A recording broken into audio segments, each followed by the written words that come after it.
Power లో ఉన్నప్పుడు పట్టించుకోలేదు, కనీస గౌరవం లేదు. పవర్ లేకపోయినా పరిస్థితి మారలేదని ఓ పార్టీ నేతలు తెగ ఫీల్ అవుతున్నారు.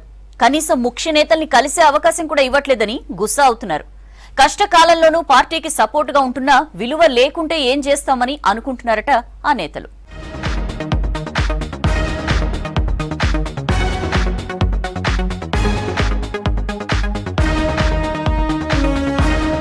బీఆర్ఎస్ గ్రేటర్ కార్పొరేటర్లు ఆ పార్టీపై గుర్రుగా ఉన్నారట.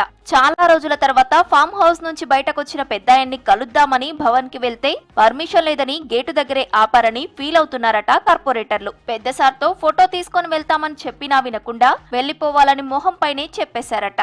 బాస్ వస్తుండని హడావిడి చేసి బ్యానర్లు కడితే కనీసం ఫోటో దిగడానికి కూడా పనికిరామా అంటూ గుర్రుగా ఉన్నారట కార్పొరేటర్లు.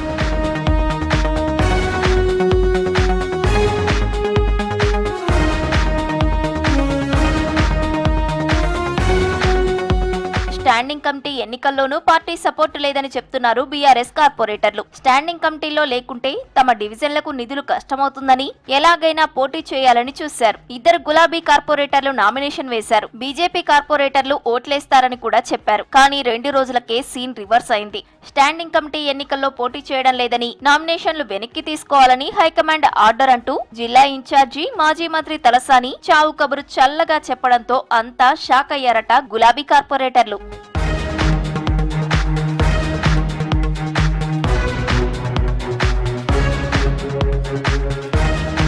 స్టాండింగ్ కమిటీ ఎన్నికలపై డిస్కస్ చేయడానికి అందరినీ పెద్ద సార్ దగ్గరికి తీసుకెళ్తానని హామీ ఇచ్చారట వర్కింగ్ ప్రెసిడెంట్ కేటీఆర్. కార్పొరేటర్లు కలవాలనుకుంటున్నారని పెద్ద సార్ కి చెప్తే వాళ్ళంతా ఇక్కడికెందుకని డైరెక్ట్ గానే చెప్పారని టాక్. కష్టాల్లో పార్టీతో ఉన్న తమకు ఎలాంటి ప్రాధాన్యం దక్కకపోగా కలవొద్దని మొహం పైనే చెప్పేస్తే ఎట్లా అని జిల్లా ఇన్ఛార్జి దగ్గర తమ బాధ చెప్పుకుంటున్నారట. సిటీలో పార్టీ ప్రోగ్రాం ఏదైనా తామే ఖర్చు పెట్టుకుంటాం, కానీ తమపై ఇలా చిన్న చూపు చూస్తే ఎట్లని నారాజ్లో ఉన్నారట గులాబీ కార్పొరేటర్లు.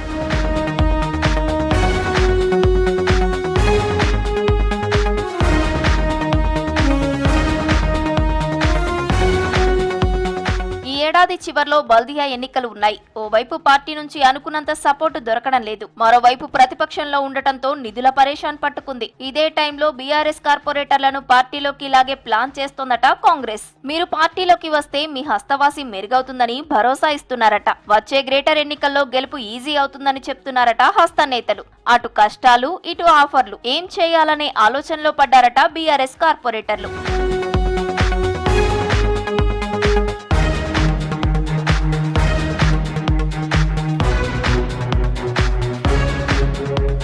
పదిహేను మంది బీఆర్ఎస్ కార్పొరేటర్లు టచ్ లో ఉన్నారని కాంగ్రెస్ లీడర్లు చెప్తున్నారు. వీళ్లంతా సీఎం సమక్షంలో హస్తంగూటికి చేరుతారనే ప్రచారం జరుగుతోంది. చూడాలి కారు దిగే గులాబీ కార్పొరేటర్లు ఎంతమందో.